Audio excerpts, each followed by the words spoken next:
નમસ્તે બાળ મિત્રો, મારું નામ નવ્યા ભાવિનભાઈ ચૌહાણ છે. હું ધોરણ 5 માં ભણું છું. મારી શાળાનું નામ મોરા પ્રાથમિક શાળા છે. હું રાજકોટ જિલ્લાની વતની છું. રાજકોટની ધરતી એટલે સૌરાષ્ટ્રની ધરતી. સૌરાષ્ટ્રની ધરતી એટલે કાઠિયાવાડની ધરતી. તો કાઠિયાવાડના લોકો વિશે કહું તો અરે મેહુલી મોરલા ભલા ને ગીરે હાવજની દહાડ. અરે મેહુલી મોરલા ભલા ને ગીરે હાવજની દહાડ.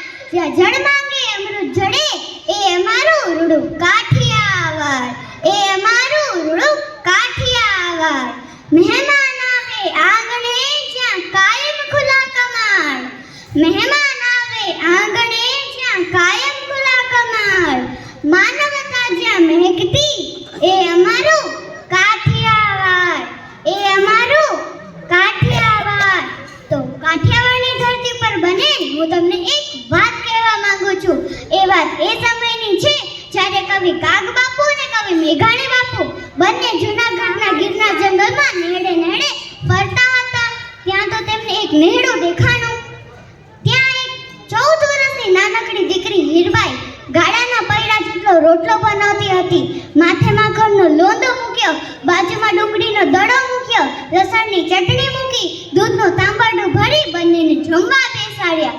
જેવી રીતે મોઢામાં એક કોળિયો, બીજો કોળિયો, ત્રીજો કોળિયો મૂકવા જાય જ તે ત્યાં ડેલીથી એક નાનકડો છોકરો બૂમો પાડતો પાડતો આવે છે, ઓ બાપુ, ઓ બાપુ, આજે તો ગજબ થઈ ગયું. આપણા વાડામાં જે ગાયનું વાછરડું હતું ને એ સાવજ ઉપાડી ગયો છે.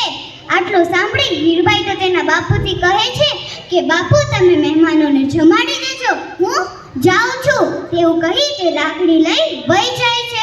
કવિ મેઘાણી બાપુ પણ તેની પાછળ પાછળ જાય છે. ત્યાં તો 12 હાથ લાંબો સાવજ, હાથની લટો, ગિરના જેવી છાતી લઈને સાવજ ચાલ્યો જતો હતો. આવા સાવજને જોઈ કવિ મેઘાણી બાપુના મોંમાંથી નીકળી જાય છે કે સાવજ ગરજે, હે સાવજ ગરજે, હે સાવજ ગરજે, સાવજ ગરજે, વનરાવનનો રાજા ગરજે, ગીરકાંઠાનો કેસરી ગરજે, ઐરાવત કરનો અરી ગરજે, કડફા તળિયે જોધો ગરજે, મોફાડી માતે લોગ, જે મોફાડી માતે લોગ ગરજે, મોફાડી માતે લોગ ગરજે. સાવજ આગળ ચાલી જતો હતો, ચારણ કન્યા પાછળ ચાલી જતી હતી. હાથમાં લાકડી હતી, વાળ ખુલ્લા મૂક્યા હતા, આંખમાં ગુસ્સો ભર્યો હતો, જાણે કે માં ચંડીનો રૂપ લીધો હોય. આવી ચારણ કન્યાને જોઈ કવિ મેઘાણી બાપુ કહે છે કે ચારણ કન્યા, ચારણ કન્યા, હે ચારણ કન્યા, ચારણ કન્યા, 14 વર્ષની ચારણ કન્યા, ભાડી ભોળી ચારણ કન્યા, જગદંબાથી ચારણ કન્યા, શ્વેત સુવાળી ચારણ કન્યા, ચારણ કન્યા, ચારણ કન્યા. ચારણ કન્યા તો લાકડી ફેરવતી ફેરવતી સાવજની પાસે પહોંચી જાય છે. સાવજને માથામાં એક દંડો મારે છે, બીજો દંડો મારે છે. જ્યાં ત્રીજો દંડો મારવા જાય છે ત્યાં સાવજને થાય છે આ મારા માથામાં જો ત્રીજો દંડો મારશે તો મારું માથું ફાટી જશે. આવું વિચારી સાવજ તો મોઢામાંથી ગાયના વાછરડાને ઘા કરે છે અને ચાલ્યો જાય છે. આ દ્રશ્ય જોઈ કવિ મેઘાણી બાપુ તો વિચારમાં પડી જાય છે કે આ જંગલના રાજા સાવજને જો 14 વર્ષની નાનકડી દીકરીએ ભગાડી દીધો તો આ વાત મને કોણે કહેવી. એને દૂર પર્વત ઉપર એક સિંહણ દેખાય છે.